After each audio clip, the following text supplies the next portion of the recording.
The time of sleep and relaxation and knowledge is upon us, and with that time, we're going to be going over Call of Duty Zombies facts and lore to relax/sleep to. Again, the last one did well and it seemed to hit the right notes for people, so here's another one. Where else is better to start at with such a complex franchise than right at its roots? For a long time, the classic mode of zombies was as simple as survive as long as you can, a challenge we would all gleefully accept, only to get our cheeks clapped in record time. World at War is where you can see the mode at its purest form. The goal isn't navigating tears in the space-time continuum, or trying to retrieve your younger self off of robot-piloting Nazis in a sick-looking castle to give to some omnipotent god. It was simply to not get spanked enough times to go down and succumb to the limb feasters. This one objective gave people the most basic determination to make that round number go up and continue pushing back the zombies wave after wave. It was 2008, and at this point in time, it was supposed to be just a small little game mode that doesn't actually have any substance to it. And I'm sure you know the rest of the story, right? The mode got so popular that eventually the foundation of the game mode was built upon and sharply refined like my Minecraft netherite sword. Try and take my diamonds, I dare you. There are a great deal of changes, but where I'm going with this is the introduction of the main Easter egg quests. The story objective and lore reason for our characters being in each map. It's up for debate what the first main quest is. Some people think it was in Der Riese, where players could complete the flytrap Easter egg by playing hide and seek with creepy Samantha. It's short, but you could consider it the first main quest. However, many players consider the true realised version of the concept to be over in Black Ops 1, on the first DLC map, Ascension. The one where there's the Russian scientist getting haunted by the ghoulish ghost girl. Oh, and they also have a giant rocket. That one. There's more steps to this larger task and it's more fleshed out story-wise. It's nothing insane like with Der Riese, but for most people, it's improved and big enough to consider this the true first main Easter egg quest. The way I personally see it is that Der Riese's was a prototype, a demo if you will, as to what these missions could entail. There's the intriguing story stuff with interacting directly with Samantha for the first time, which was a huge deal, and interesting enough to make you want to finish the small egg and its relatively simple puzzle by today's standards. Literally just playing hide and seek with a ghost kid by finding the monkey bombs she scattered around. It sounds wholesome when I say it like that, but it's not. Definitely not in this game. When Easter eggs got into the full swing of things as we know and love them was in Call of the Dead. Once again, much like what Ascension did for Der Riese, even changing the dynamic of the Easter egg, making our movie cast we play as try and save Ultimus instead of us having to play as them and having to fix someone or something else. The main Easter eggs would only get more complex from there. Whether that be for better or worse is up to the individual to decide. I'm sure you know what I'm about to bring up. The most convoluted this ever got was on Infinite Warfare on the map Attack of the Radioactive Thing, where players could be required to, and I shit you not, solve chemistry equations. This isn't fun. For anyone that loves this, you are a nerd emoji personified. And if you want to say I'm not smart enough, well, that's valid. Touché. In all seriousness though, it's not for me. To me, there's a line of how convoluted these steps should be, and this ain't it. I get that there's a small group of people that enjoys it, I mean, very small group, but again, for the average player, 99% of people aren't going to want to be attending science class. Well, Black Ops 6 has finally come out, and as of the making of this video, the storyline is in a weird place right now. Modern Warfare 3's take on the mode sort of spoiled what was going to happen. Or maybe it didn't. It was just presented in a way where we can't really get a good grasp of how the devs are wanting to tell the story. We most likely got MW3 zombies because Infinity Ward were making a Modern Warfare game, and they needed zombies, and since they have the whole attempted Call of Duty cinematic universe gimmick, where both of their game series are connected, that being everything we see in the Infinity Ward games, i.e. Modern Warfare, and all of the Black Ops games that are by Treyarch. This means now the Modern Warfare characters have to be incorporated into the Dark Aether storyline. In a cutscene, we see that our Requiem characters are dead around a table, and I don't think a bunch of alcohol and a revolver with one bullet was responsible. There's a strange artifact around them too, so we know that this has something to do with it. What does any of that Modern Warfare stuff have to do with Black Ops 6? Well, we are following the Requiem crew through a story, but that would mean now that Black Ops 6 is technically a prequel? I don't know, but it can't be denied that MW3 has made Cold War and BO6 feel a little odd, and maybe even underwhelming knowing that they've clearly died, and yet there are still zombies and bad guys. The specific time period it's set is between the events of Modern Warfare 2019 and Modern Warfare 2022. This crew we're following in BO6 are supposed to be our main characters now. It's just a weird choice to present it all like this. What's actually happening in Black Ops 6 then? Well, after the events of Cold War, Samantha cast herself into the Dark Aether, which I'll be talking about later in this video, in order to stop the Forsaken. The director, who is revealed to be Edward Richtofen, got Requiem arrested for their ongoings with some pretty dangerous stuff on their own volition. He now has everything he needs to start something called Project Janus, a thing that Requiem would have interfered with. You might have heard that name floating around this story as the games have gone on. Think about it as Richtofen's Grand Scheme 2.0. Dark Aether monsters in the palm of his hand. Interdimensional travel boogaloo, that kind of thing. As of right now, why he wants this exactly is unknown. First off, where did our unsung heroes at Requiem get taken to? No, not Alcatraz or anything, but it's not far off. It's far out in the middle of nowhere. Terminus. Our first map in Black Ops 6 Zombies shows our characters were in a high security prison, and it's been 5 long years. Many were being experimented on in here, no surprise there for COD Zombies. It's a rule of thumb that if there's gonna be a prison in this franchise, there's something weird or downright inhumane going on there. Terminus further supports this because there's a giant sea creature that was basically created by the head of the facility, Dr. Modi. No, not Monty, they had to have known what they were doing there. She heard that one of her employees was ratting them out because he felt guilty about the messed up work they were doing, so she Una reversed and did experiments on him and turned him into the final boss of the map. A colossal sea beast that's tentacles chase you around the map if you linger in the water too long. Whilst Requiem are in captivity and are most likely going to be turned into giant zombified crocodiles at this rate, man, we've seen it all at this point. The lad himself, Peck, you know, that edgelord from Firebase Z? Yeah, he's back. And we didn't know he was so chill because not only has he clearly survived the ending of that map, but now he came here to break out Requiem so we can see what the hell it is Richtofen is up to. So, a little bit chill. He didn't really want to save them. Not out of the goodwill of his own heart anyway. An additional post-credit scene for the Forsaken ending showed a mysterious hooded figure headed to a dock in order to try and get a boat to travel to somewhere in secrecy. He pulls his hood down to reveal that it's Peck, so we know that Terminus is indeed where he was headed, and he was going to break out Requiem. Cold War teased that for us. Back to Richtofen and his tomfoolery, this version is a little tricky to discern. We know that he's clearly up to his evil antics again, but we don't know who this one really is as a person, like we did with the other ones. Just that he's of the mustache twirling variety. We knew that Ultimus Richtofen was a cold, calculating, unforgiving, and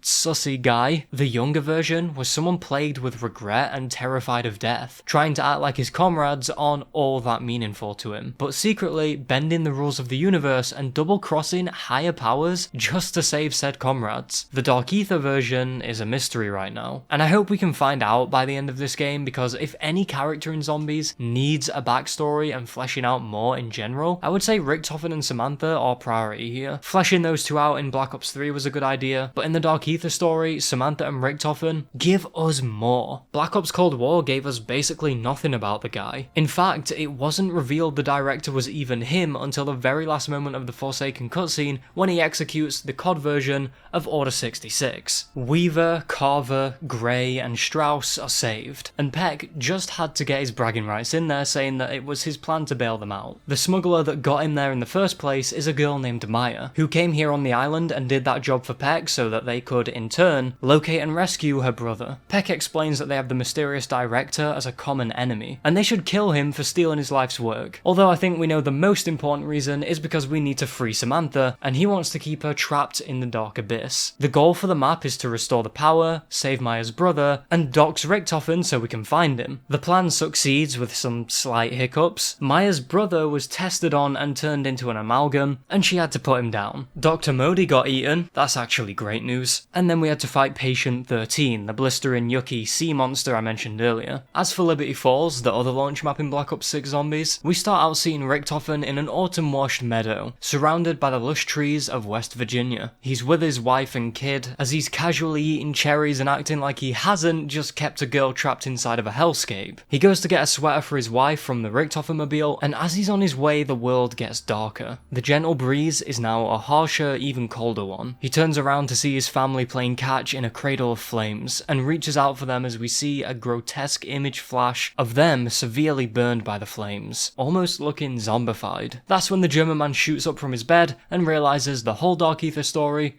was all a dream. I jest. The real reason he's having a dream about this though is straight up PTSD from when Weaver tried to assassinate him once and decided to do it by burning his house down, making it look like an accident, unbeknownst to him that his wife and child were chilling in there. And chilling is the last thing they were doing. The event continues to haunt him to this day, and that dream was an ideal depiction of what it could be like if they were still there. He wakes up and there's an outbreak going on, a dimensional breach to be specific. He's ready for action as he grabs the Call of Duty Zombies memorabilia off of his shelf, that being a Wonder Waffle, man I really didn't know he was such a collector, and makes a break for it, telling his team to lock down Liberty Falls with a response team, which are the characters we're supposed to be. He makes a run for it as we see him kick some ass to go to an elevator, where Samantha from the Dark Aether manages to break through and straight up kidnaps him, and then that is when we see the device the Forsaken was trapped in, operated by Samantha, as though she's powerful enough to take over the sphere and have control of it. Fade to black.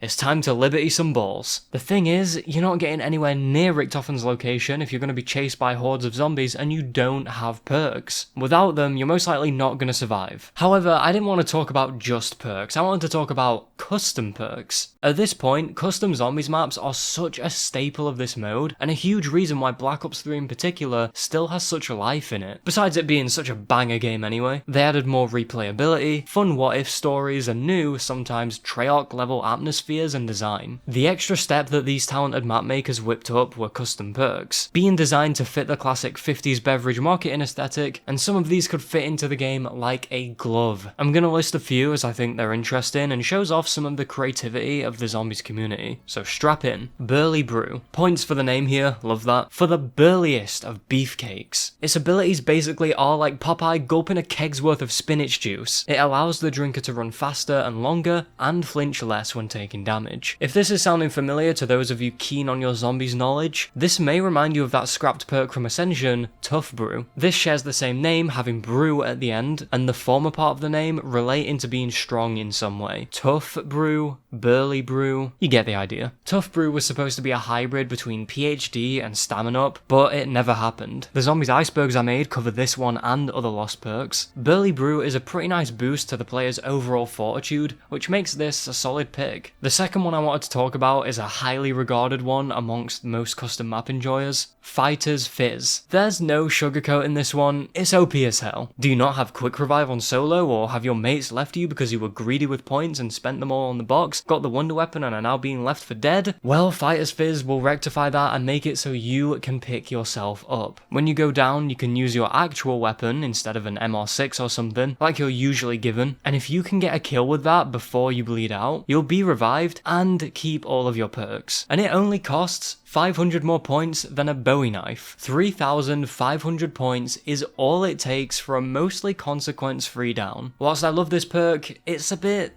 broken. Having this in the form of a gobblegum, aka self-medication, is one thing, but a buyable perk able to be accessed at any time and you can get an unlimited amount of it is something else entirely. But when I'm in the game, it sounds like a pretty good package. Still, its abilities can't be understated, and although you do lose Fighter's Fizz when you're revived, I'm sure you can see why zombies players love this one. The perk design is also such an eyegasm, taking inspiration from Juggernog being a more taller and skinnier perk machine, unlike the obese speed color that's the size of Kingpin. It feels like a wacky but authentic machine, unlike some other custom perk machine designs I've seen, and I do think are good, but just maybe aren't for me as they start to not even resemble a drink dispenser at all, and end up looking a little disjointed and over-designed for me. Sitting on top of it is the face. It's a bright white ring light with a purple background and a white boxing glove surrounded in bubbles. You'd originally be led to believe that it's a melee perk or something, but it's not. However, it does look like something tossed into a Treyarch title, or dare I say, it hits just right enough to look like it could belong in Infinite Warfare given its presentation. The colours of purple and white hit that neon glow you see in a lot of 80s themed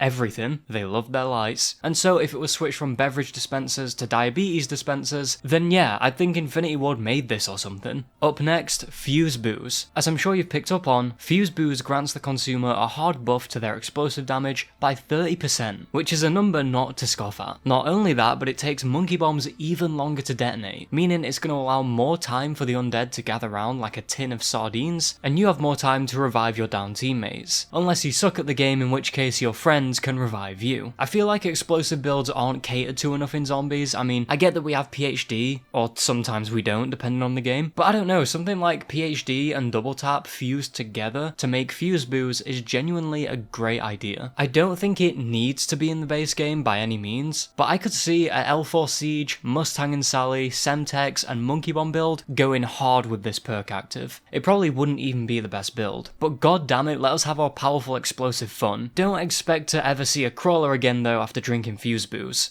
Lastly, the iconic Banana Colada. I can't talk about custom perks and not mention the impact this has had on COD Zombies enthusiasts back in the golden age of Black Ops 3. The reason it blew up so much is largely because once word got out about it into the larger discussion of perks, it was noticed due to the bursting creativity and great ability it had, making it feel like it would have fit right into the official maps. The machine is completely unique, having lots of yellow and green tropical colours washed over it, and lots of curves giving it that different shape, and you might just notice that it's been inspired from the Vulture machine. It has its own jingle that sounds like some 70s rock. It's so cool, and the actual ability resonated with people so much because it filled the void we had for the lack of PhD flopper that not only never returned in BO3, but it was also taken from us and then dangled in front of us in BO2. What a sick joke. So as we were in the life cycle for 3, we were gagging for the classic beverage to return, and were soy facing pretty hard when this was our alternative. Instead of a dolphin dive explosion, the perk we got was a slip and slide. Since the dive mobility option was replaced with a slide in BO3, we had no perk that let us utilize it like we could with the dive and PhD. Banana Colada rectified that. We were able to use our slide and have it make a banana liquid trail. Or maybe it's just piss, that would make the zombies behind it fumble and stumble over, knocking them down or sometimes killing them on impact. Think something akin to a stripped back liquefier. There was an uproar of people pushing for this to be officially put into the game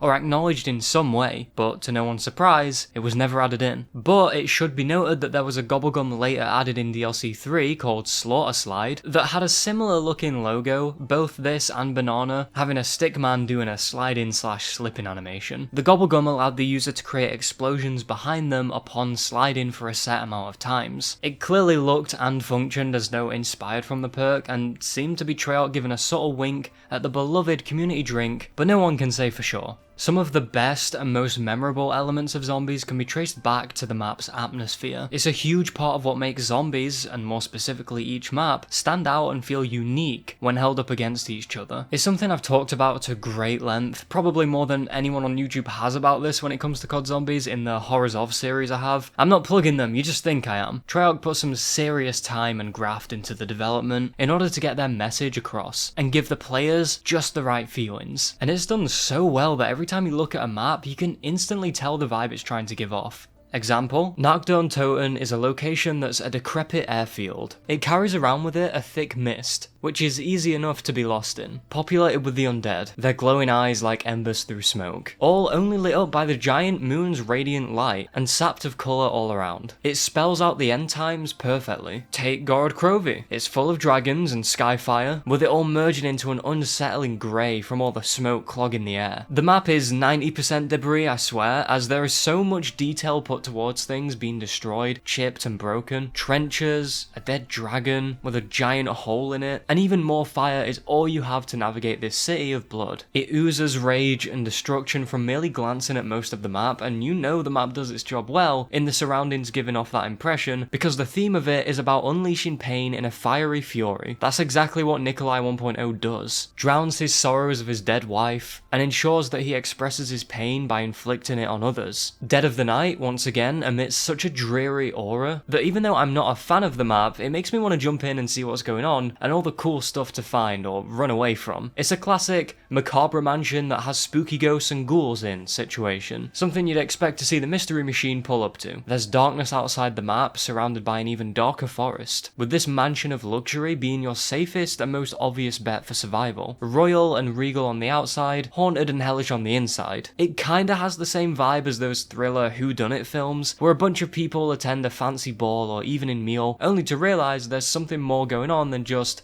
being in a fancy place, and there are secrets gradually being revealed as what is supposed to be a place of warmth and hospitality, for the upper class anyway, is twisted on its head. The map even plays that way, with all the stuff there is to find and do, showing that the mansion is opening up its secrets and the enemies that eventually spawn. One more I'll discuss is Terminus. Yeah, a modern zombies map is actually effective in its atmospheric design. Who knew? The immediate vibe you get from Terminus is solitude shrouded by rain. The zombies and vermin are just another of the many obstacles keeping you shackled to the prison. The docks show a vast sea that is home to a leviathan of the waves, mutated by the Aetherium that plagues those who are unfortunate enough to have been ruthlessly experimented on. It gives off the sense that there is more to this prison than what you'd first think, and yeah, you'd be right in thinking that, given the hidden facility underneath the prison cells that has surgical tables where you can see the zombies strapped down, dying to get out of their bounds to you. There's surgery equipment scattered around, and it immediately tells you of the crazy stuff that went on in here, and letting you paint a lot of that picture in your head. Once again, it's the environment that tells the story. Overall, it's murky and gritty, which you can immediately get that horror sci-fi vibe from. It's a refreshing return to form. Segues are pretty annoying, so let's not bother with them. This piece of zombies lore goes way back. Like, way back. The summoning key is an ancient artifact that has a lot of ambiguity surrounding it, as it should be for an old-ass device created by aliens. I forgot to mention that, didn't I? It was made by the Keepers long ago, with the purpose of wielding power great enough to manipulate and control the Aether itself. It was able to be used toward the creation of a Garther of all things. Other powers we've seen it used for is collecting and containing souls, like a messed up Pokeball, or the average Power World run, being used as a bridge between dimensions, allowing for much easier travel, and one of its scariest uses, banishing whole planes of existence, like what Nikolai did in the Tag de Toten ending. To describe what it looks like, it's a perfect spherical shape, with ancient keeper symbols lit up in a light blue. It's made out of a dull gold and is covered in intricate engravings that I don't think we have any idea what they're for, or if they actually do mean anything, and maybe the keepers making it really love DIY. The whole thing just gives off fool around and find out energy, and let's just say many people in this long tale definitely did both of those things. Out of all of the weird, super powerful relics we've seen and used in the series, I think it's safe to say that the summoning key is the most powerful. We've seen the Vril device, aka the Golden Rod, and the Focusing Stone, which, don't get me wrong, are all breaking the power scale, but from what we've seen of the summoning key, none of them can quite top that. The device would go on to be found in Shadows of Evil, where the Shadow Man was trying to get his hands on it, and our crew actively used it to perform rituals and sacrifice sinners and harvest their souls to get a cool portal to upgrade their guns. Like I said in the last video, just Tuesday. After the Easter egg quest is done and dusted, that's when we see Richtofen take it off them, as our crew can do nothing but look at him like he just got their McDonald's order wrong. That's how the summoning key got into Richtofen's possession for the rest of the events for BO3 up until Revelations, where they straight up left such an OP device laying around on a table, unattended, and that's when the Shadow Man communicated to Maxis from it, beckoning him to come over to tamper with it and release him. Yeah, that's how the multiverse nearly got damned. The last thing we see it used for is what I mentioned earlier, where in BO4 at the end of Tag, it's shattered, and the last of its force is used to banish everything into the Dark Aether, the realm beyond creation. There's so much more I could cover about this alien device, but that just about sums up the important stuff.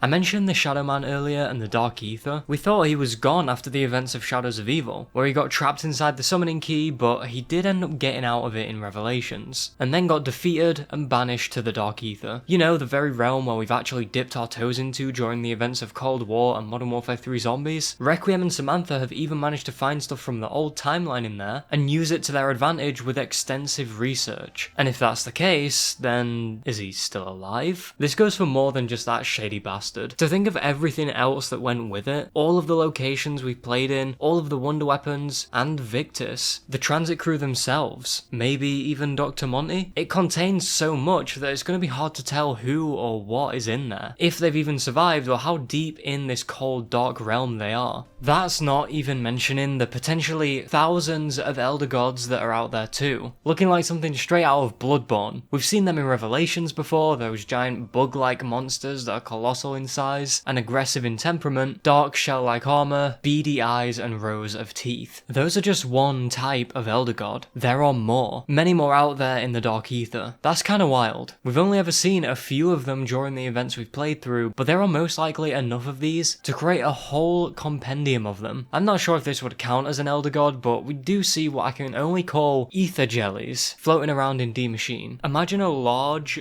purple, very vibrant jellyfish that's transparent. They never act hostile towards the player and instead aimlessly float around. It seems like these ones don't need water to move around in, they just kind of do it in the air. If these aren't elder gods, then it brings up a whole new question. Is there an ecosystem here? Are there different walks of life that are predator and prey? Surely they all need to eat and survive and have adapted to their surroundings. I'd wager a guess in saying that these life forms have evolved and grown down here, and the elder gods are the apex predators. Things like the ether jellies are more neutral, not needing to fend off predators or try and eat any of them, simply consuming whatever scraps they find. Admittedly, there's a lot to think about there. Maybe too much? How do we even begin to quantify all of it? It holds many unknown things, and it's been teased more than enough times that we're getting restless at this point with the anticipation that something, whether for better or for worse, will reveal itself, and it ranges wildly on the scale of incredibly helpful or dooming everyone to an eternity of hellfire. What I'm saying is, whatever reveals itself from the shadowy realm, whatever steps foot out of the purple void, could either be Victus,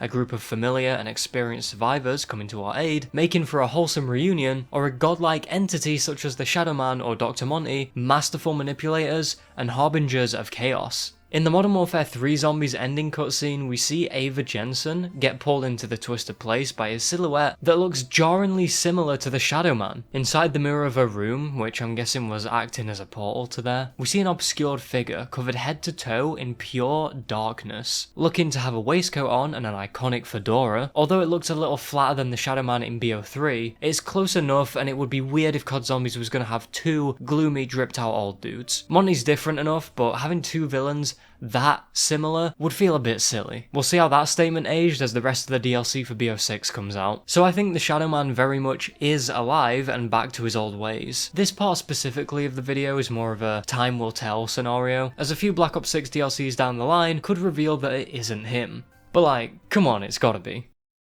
I was talking about World at War earlier and the inception of the mode. Well, there are some seriously interesting development factors that got us from alternate sci-fi history to, oh shit, watch out for them tentacles. After Nacht popped off so much, players would be mid-train and think, why am I doing this? I don't mean why am I playing the game, I mean why is any of this happening? A crashed pilot in an abandoned airfield, Nazi zombies with glowing eyes coming in swarms, and a strange demonic laugh when you spawn in and die? Because it was so fun at first, it naturally led to more of these questions and had us wanting more substance, putting the reason and explanation for the actions. Treyarch were just as enthusiastic hearing the feedback of this secret mode, and fans were digging deeper into the, at the time, non-existent zombies lore, and began posting forums about the small details they noticed. The most prominent one being the zombies moaning. Let me rephrase that. They would screech certain sounds that resembled someone talking. Some believed them to be saying Sam. They thought it alluded to someone of importance, and Treyarch came to the realization that they can develop something here, and the rest was history. Maybe they did have something in mind and they never bothered adapting it due to the fact the mode was not even meant to exist at all, or they might have had their own plans from the start and scrapped them in favour of this, picking it up and swinging with the idea. But this seems like it very well may have been the catalyst for moulding the expansive, perplexing Call of Duty Zombie storyline as we know and love it today.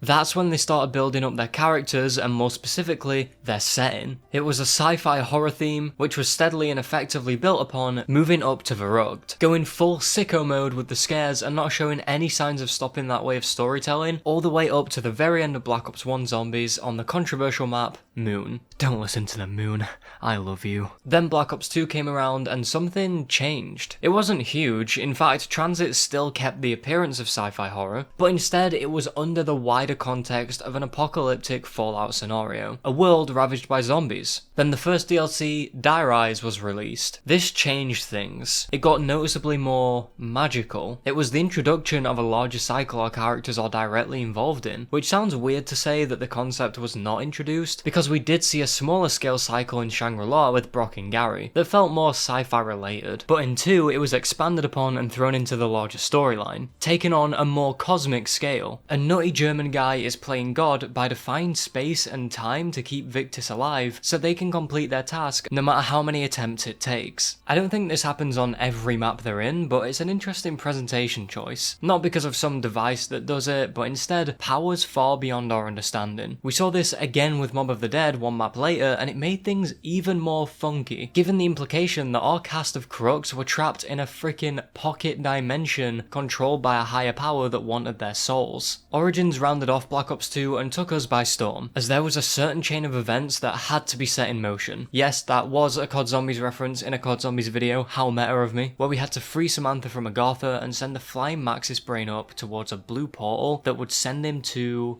the house in a different dimension. Yeah, safe to say BO2 was where zombies began changing course. A big part of this is because at this point, development leads started to shift, going from one goat, Jimmy Zielinski, to the other goat, Jason Blundell. A lot of the maps that had that gritty sci-fi feel and presentation to them was done by Jimmy, and Jason started steering away from that, going much more cosmic in nature. That's not a bad thing to me, although it's not for everyone and I get it. We saw this go from slightly cosmic to downright Lovecraftian fantasy. The foreplay for the tonal shift was all but done, as we were greeted to Black Ops 3 with the launch map Shadows of Evil that leaned fully into the dark, weird and whimsical plot and aesthetics for zombies. Squid monsters attacking you, being able to turn it into a squid monster yourself, completing rituals with the summoning key, you know, that device I mentioned earlier that was crafted by an ancient race of scary looking aliens, magical gumballs made by a disgruntled mole Santa lookalike, and you know the rest. It goes to show how creative 2 lead developers can get with what started out as such a simple mode. I don't think either is bad by any means. In fact, I like that we had both. Going from Resident Evil type science horror to a universe in peril that requires breaking out of time cycles and fighting squid gods in a much more fantastical setting. COD Zombies managed to slowly introduce us to this more weird out there type of stuff, so it's not like we were ambushed by it or anything. During development for many of these maps, it's not just the main Easter egg quest and side Easter egg quests that would get worked on. Jason Blundell had much more in mind to boggle ours. Get this, they would put in whole ciphers hidden in these maps for us to find and try and solve, then get stuck and leave it to the really brainy people that have a whiteboard and a dream. I'm not exaggerating that part, by the way, I'm serious when I say that. They weren't some Dora the Explorer puzzles, these were cleverly crafted to take some real elbow grease to be able to crack and reveal their secrets. Some were a step beyond that. No, leagues above it. Being named impossible by Jason Blundell, and as of the day I'm writing this, his point is more than proven. Some of these unsolved ciphers are nearly a decade old right now, and that is a fact I can never get over. I'm sure the cope for a lot of people is like the fox and the grape story, where a hungry fox is trying to jump up at this grape tree to try and get its fruit, and after trying and trying and trying, he decides that the grapes probably aren't worth it anyway, they're just sour and icky. Well, I still believe that whatever it is in them ciphers are more than worth the effort. The harder the cipher is, the more rewarding the information behind it will be. So the most I can tell you about them is that they will have some info in them, juicier than a sirloin steak. To speculate about what that could exactly be, I would say it's gotta be the stuff that we wanted to know for a long time. The Peter McCain's, Dr. Monty's and Venus ciphers of the story, because although we did get some more light shed on them later on in BO4, it still left us with so many questions and plot holes that still need an explanation. Something to bring it together. What better way for Treyarch to do that than to use that desperation against us and make us work for it? The next thing I think that entail is entirely new stuff, which sounds vague, but I'm talking about the type of new that can completely recontextualize the way we view even the most well-documented events of such a wide-reaching narrative, in complete opposition to the first point I made, stuff that we don't even know we've wanted to hear. For example, finding out that Nikolai is actually a skinwalker, or Jessica Rose from Shadows is actually the Shadow Man's sister.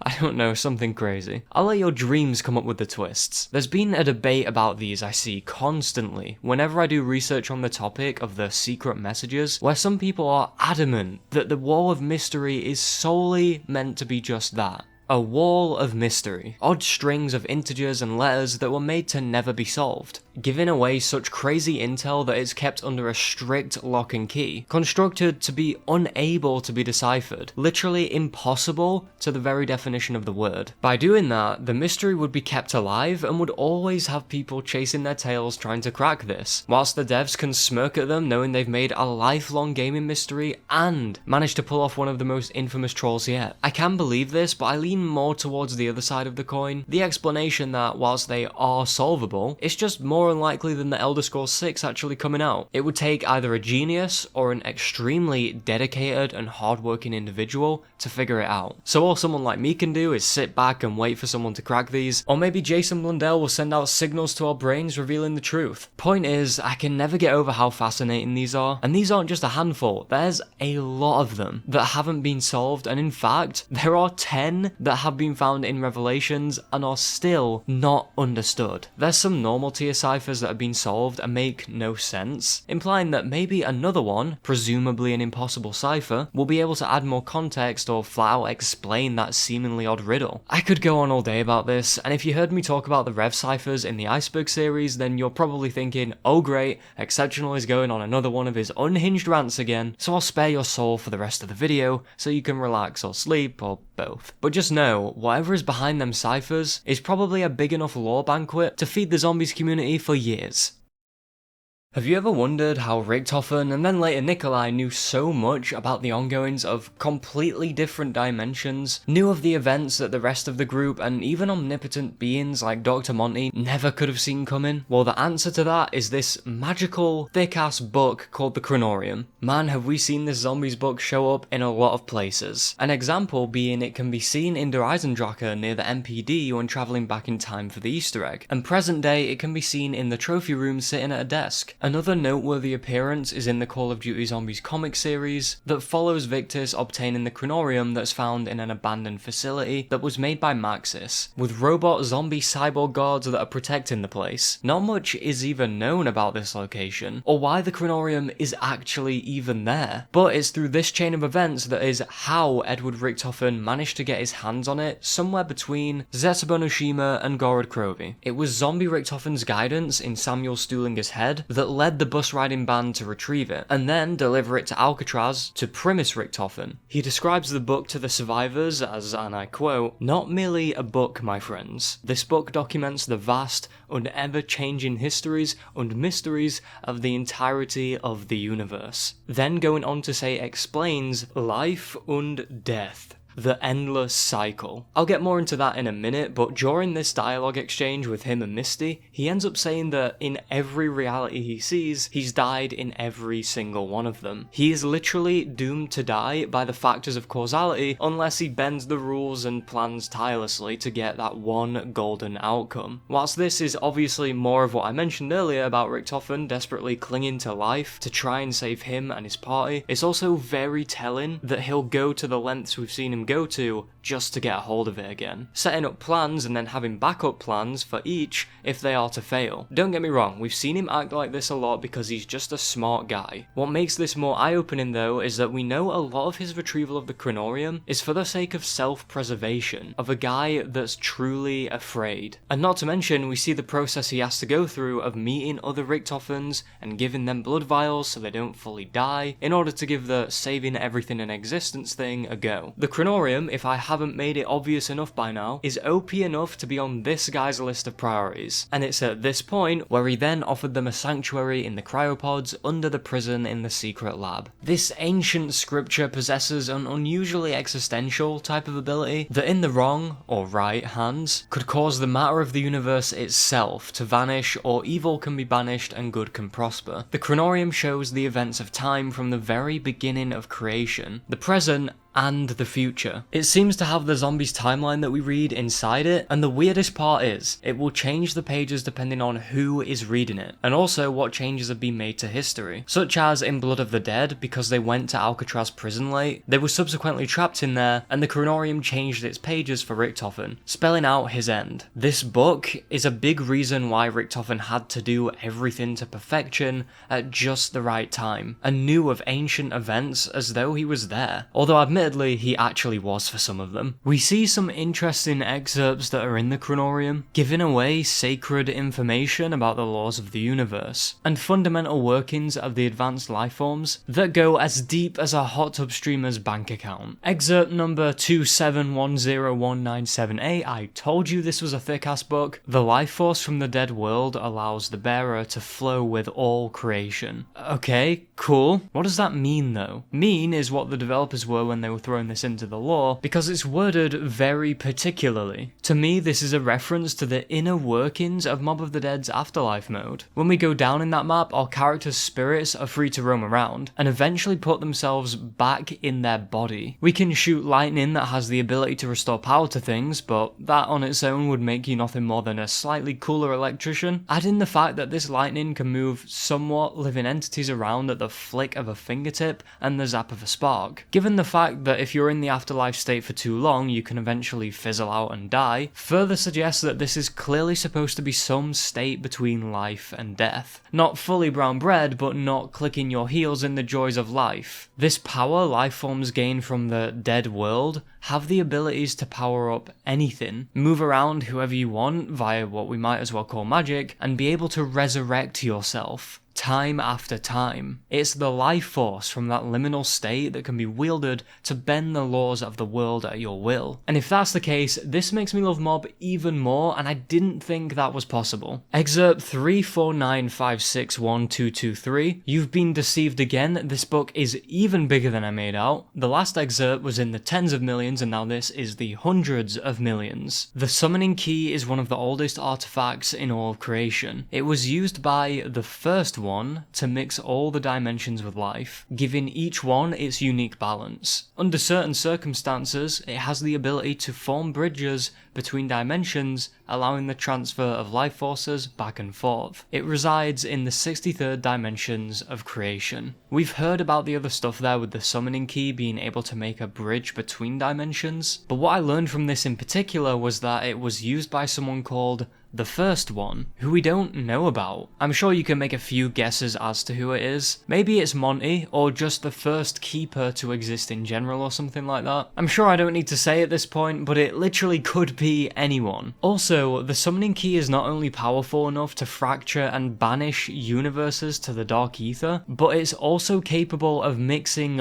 all of the dimensions and giving them life. That is a topic that for humans like us is completely incomprehensible in regards to the scale of that and the genuine weight of such an action. Everything we've seen and experienced in the series was all allowed by the first one and the power of the summoning key. Excerpt 654371979. Now that I'm thinking about it, it must take a while to get to these pages. Once the Great War ended with the defeat of the Apothicons, the Keepers ascended to become the wards of all universes. The surviving Apothicons were cast out, banished to the Dark Ether beneath creation. After eons of exile in the Dark Ether, the Apothicons evolved into twisted creatures that now bear little resemblance to their Keeper brethren. The Apothicons' ceaseless desire is to re-enter creation, to consume and corrupt all universes. It is the Keepers that guard against these perpetual attempts of re-entering creation, and guard against any beings that may have fallen under the influence of the Apothicons. Finally, A real, albeit simple, explanation about the Keepers and the Apothicons back and forth. This is their fight with one another, a constant tug of war between saving everything as we know it and corrupting it, making it an unrecognisable mess which I would assume would end up looking similar to the Dark Aether's aesthetics, of overgrown space fungi and shrubbery with wacky colours, as terrifying titans roam the melancholy plains. This one is an epic game theory from me here, but maybe the part of the excerpt that states that Apothicons evolved into twisted creatures that bear little resemblance to their brethren is implying that this is where the Elder Gods came from. I can see it being entirely likely that centuries of the Dark Aether and a world without churros would make these already immensely powerful beings transform into the kind of horrible monsters we see in Revelations and everything that we see in Cold War that I spoke about earlier. I guess this gives these corrupted aliens a small bit of sympathy if so. They didn't want that. Once they were well-meaning keepers holding order in the world, then got corrupted by the Dark Aether to become Apothicons. Obviously this spread so far that the keepers had to go to war with the Apothicons, but they weren't saved after the war. They were banished and then rotted away and turned into even bigger, badder monsters. It gives a giant block of food for thought from the giant chocolate bar that is the zombies' lore, and I'm here to eat it up. The book's coated in a brown, dusty leather. There's also a red accent too, looks pretty nice. And across the front there are symbols much like the summoning key. And these markings on the front aren't just there to look coy. It's actually Apothicon language, which for those that don't know, this is an actual language that was made for the lore of the games and can be learned. It's a little bit insane to think about considering we don't see Keepers and Apothicons in zombies anymore, so that language was basically just made for BO3 and 4 and hasn't been used since somehow, despite having so much thought behind it and potential there. It's like just as dead as Latin. Making a whole ass language for your side mode is a fool's errand in most cases, but these devs weren't playing around and made it work well. The markings on the book say, and humble viewer, please forgive my pronunciation, Asturgwa standing for ritual, Ujoth meaning zombie, Astagwa is servant, and oh, this one is rough, Shubnaneth translates to trap. It's peculiar it has trap as one of its main descriptors, but when you think about it, the kronorium is the very epitome of knowledge is suffering. Instead of living in blissful ignorance, Richtofen read this sacred book and it put the world, actually the universe, in his head. It's a scary thought that such information is constantly changing and expanding, and Edward for so long was keeping this book close, trying to keep everything together, having to make certain decisions with that intense knowledge, knowing the outcomes and therefore having a heavy hand to play in whole dimensions being removed from existence, and the loss of many. And he had to have that on his shoulders. He was doing it to secure a better tomorrow, but it certainly came at a cost. To make such decisions with a head clogged full of remorse and knowledge of the outcomes. Remember when the Shadows of Evil crew got the summoning key taken off them, damning them and the rest of that dimension to certain doom? Richtofen knew that was going to happen from the kronorium, but needed the summoning key to continue on and collect the souls of their older counterparts. This is what the kronorium does to people. It blesses and curses them with knowledge that they can use to try and twist the phase, however they decide to do that. There are many places we visit that have dealt with unavoidable phase. Some of them have their own story and identity before they were ruined by the effects of 115, the scientists that exploit it, or the zombies tearing the place up, and I thought it'd be worth discussing some of them. Kino de Toten. It was a rundown theatre in Berlin, which is also completely a ghost town by the looks of things. Outside the main map is just a dry, dead town, like you're playing casuals in Dust 2. Why this got abandoned, I couldn't tell you, but Group 935 took over and did their messy business and clearly got overrun by zombies, which then must have gotten rid of the rest of the city. People would have gone to this theatre, and judging by what's left, looks to be quite a fancy one too. One for the rich to attend with their sparkling water in hand. They use the back of the stage for storing containers filled with the undead. And we'd also go on to see them do this same thing with Shangri-La of all places. They're these little pods that seem to have a zombie stored in them. It's like they're cryo-frozen. The actual purpose of them is unknown, as far as I can tell. It's never been explained, but the theatre seemed to have been a place where they tried to store as many of them as they could. My guess is they want to have them ready to be deployed at a whim to attack armies and invade opposing countries, since we do know that the reason the Germans were trying to reanimate the dead, create wonder weapons and perks, was to win World War II by any means necessary, by being able to have as many ready as they need. And it seems like the theatre of fun and joy was turned into a place where some horrific props were being kept backstage. They had to have been there for a while though, because when we see this place, it's all decayed and withered, but much like Dead of the Night or something, it actually had a regal and fancy finish to it, with patterned wallpaper you'd see in a palace, a golden chandelier, and a huge screening room. You know, Kino would have been a blast to go to pre-935 shenanigans.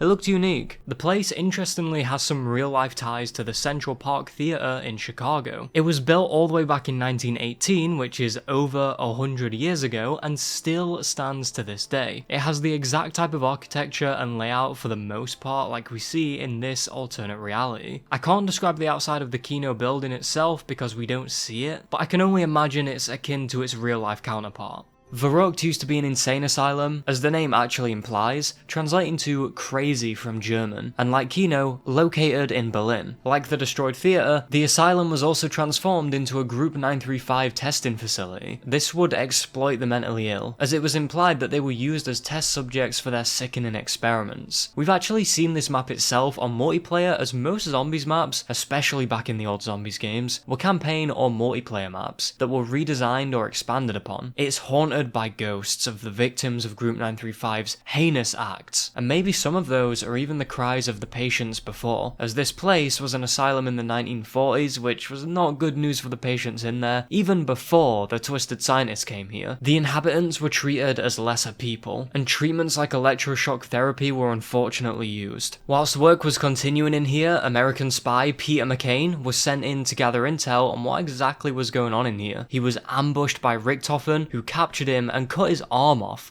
Damn Richthofen. Which is why we can see half of an arm on the power switch. It belongs to him. So Verrückt was a dark place before and after we visited it. Unlike Kino de Toten, which was at least a place where people could go and enjoy something, but then became corrupted. To be honest, I'm not sure which concept is worse. Der Eisendrache was a medieval castle that was once ruled by a noble king. We can actually see a lot about the past of this castle by the remnants left behind, such as the weaponry and armour, architecture, and the paintings, which tell us more about this king and the path his life took. He was a well-respected ruler, known as the Wolf King due to his hound servants that would always fight by his side and accompany him. The first painting depicts him on his throne with said wolves sat by his side. The second one is where we see his combat prowess. He's in a full suit of armour riding into the steel storm and charging past arrow fire, and he's holding up his signature banner that has 2 wolf heads on it. It looks as though the castle was attacked by something they never could have expected to have ever faced. Ash and fire fills the next painting, with a purple void opening up above the castle, and out of it, freakishly large tentacles reach out, attacking its prey. All the army tried their best, but this, what I have to assume is an elder god, was too overpowering. The king and his wolves died valiantly, protecting their lives as he lay there bleeding out, his servant mourning his loss in the final painting. That same servant who will eventually go on to be transported to the buried mining town that Victus would stumble upon, finding him in the jail cell due to temporal rifts. All that gives this castle so much interesting history, but it gets even better, and luckily it's not all doom and gloom. Makes for a nice change in COD. When Primus comes along, they can contact the spirit of one of the king's wolves, and it will go around the map unearthing his remains and properly laying them to rest at the king's tomb, who then, as thanks, bestows the power of the wolves into your bow. I assume the castle was completely dormant until 935 saw this and thought, you know what's cooler than a base where we experiment people to death? A medieval castle base where we experiment people to death. I believe this one got overrun, hence the zombies. That's a hat trick now, they really need to hire better security.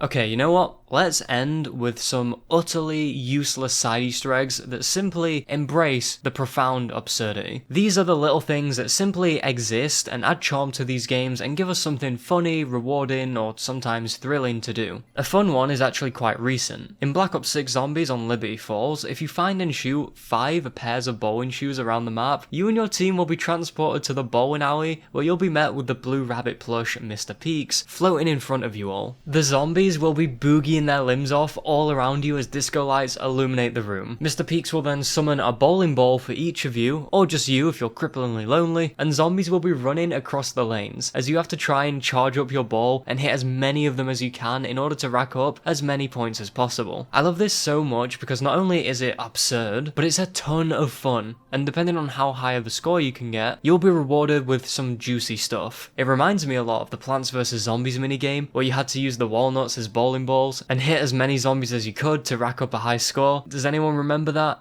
Probably just me. If you manage to lock in hard enough and pop off at the lanes, achieving the highest score possible, then you'll get not only the best tier of rewards, but also a free calling card, which I find hilarious and it should be worn as a badge of honour. This one's a fan favourite. The amount of buzz this one got when it first came out was revolutionary. Firstly though, we have to go back to Black Ops 1 on Moon and talk about a theory kickstarted by a YouTuber called MC Sportshog. He speculated about the existence of a space dog around the rocky planet. I assume this to have originally been like a hellhound in a dog-made astronaut suit, which sounds adorable, by the way, minus the ravaging undead dog. Like most Eager Zombies players back then, they assessed this theory and said, sounds reasonable to me, and so the hunt began. You know how this story goes, especially if you've seen the sedan billboard entry on the transit iceberg I did, in which case you're fully aware of the sheer chaos that came out of these myths. Time passed as Zombies players all over were as disappointed that Space Dog wasn't real as people were with Joker 2. I've not seen it yet, but what happened in those cinema rooms, guys? Everyone did end up moving on from it until 2017, when divine intervention gifted us Zombies Chronicles. We got all of the BO1 maps remastered on BO3 except for 5 and Call of the Dead. That means we got Kino, Ascension, Shangri-La and Moon. There were new Easter eggs and details hidden around these old familiar areas, and in Moon, at the double tap room, you can spot 2 dog balls, one for food and one for water, very clearly alluding to a dog of the cosmic world. We were all stoked about this, as I think anyone that followed this would be, but it was about to get even better. There was a set of steps that could be completed that involved the dog ball and shooting some out of bounds objects, and filling it up with zombie souls. Once it's all done, you can see outside the map on the moon's surface, a super cute beagle, living his best life I guess, and being the goodest boy, hopping along the surface in a custom silver, orange and blue doggy spacesuit, equipped with a little rocket-shaped booster to help him move, and a tennis ball strapped on the suit as he gracefully leaps around. At last it was found. A true space dog.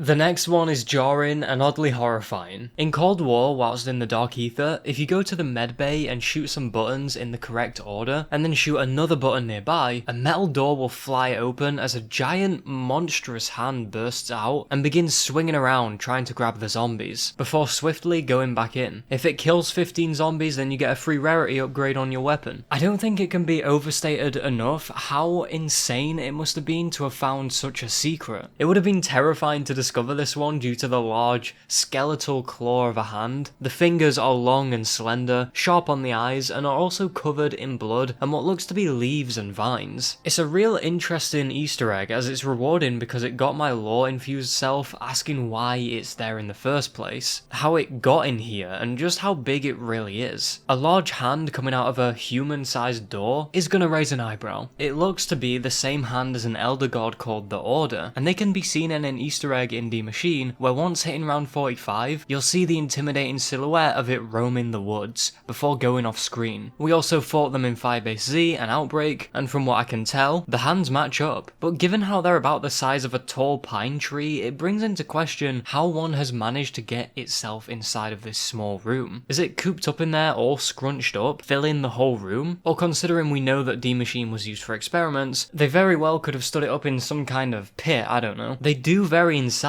but this thing is still huge. It's odd and I'm sure it's not supposed to be all that deep, but it's an interesting visual having a massive creature hand come out of a tiny room. In Black Ops 4, there's a super weird Easter egg. I don't even know how to describe this one to you without you thinking I'm an Arkham Asylum runaway. However, I'll try. This can be done in Voyage of Despair and went completely unnoticed for 4 years after the game came out. The secret is made super specific, almost impossible to solve by any leads or logic, and a guy called Sirius, who you might know for making the T7 patch for BO3 on PC, managed to reverse engineer some of the game's code and unveil the steps. It involves getting Pack-a-Punch open, which is business as usual on the Titanic, then doing the first main Easter egg step, that basically involves reading clocks and lining them up with symbols. Once it's all done, flip the rounds until round 9, and this is where it starts getting stupid. You have to go to the poop deck and then sit in a completely random corner of the interior. Hold the interact button and crouch simultaneously whilst keeping hold of it, and then you need to follow a ridiculously specific path that will have you walking across the whole poop deck in this strange scuttle as you're sidestepping all over the place about to do a breakdance. And when you reach the end, you have to knife the ship wall twice and then switch weapons. Then you're given a free wonder weapon. I'm serious. I love how this sounds akin to those totally legitimate claims people would bravely make, where if you completed 10 rounds, crouched and then spin the mystery box and shoot enough bullets into the hay at the bottom, you'll get a thunder gun. But this one actually works. And it's a good reward too, if a little jarring and tedious to carry out. And if you thought it stopped there for Voyage of Despair, you are in for a shock. There's another one where if you find safe locks and pick up skeleton limbs, feeding them into the void inside of the vaults, I won't bore you with the details on this, and repeat that oddly specific route you took to get the free wonder weapon, then you can summon a flying car driven by a skeleton man that takes you around the map. I promise you, I've never been to Arkham Asylum. It's so oddly specific that, once again, I don't think this was ever intended to actually be solved. I have no idea what this means. I get it's probably a joke, but that is one long-winded joke that had to have taken a considerable amount of time. An explanation for this one would be great. You know, I think I have a better idea at what's behind at least one of those impossible ciphers now.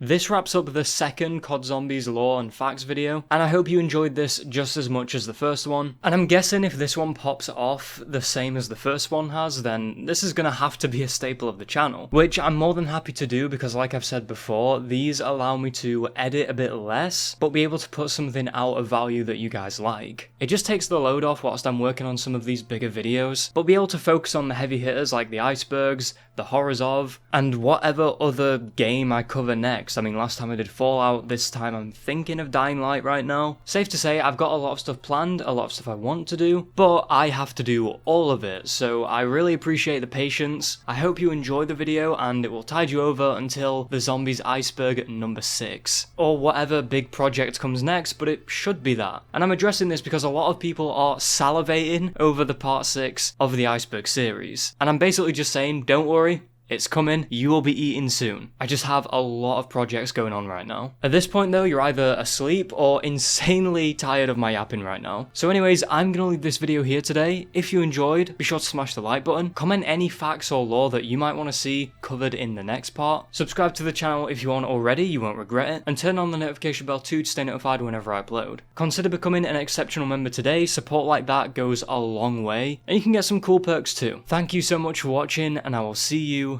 next time.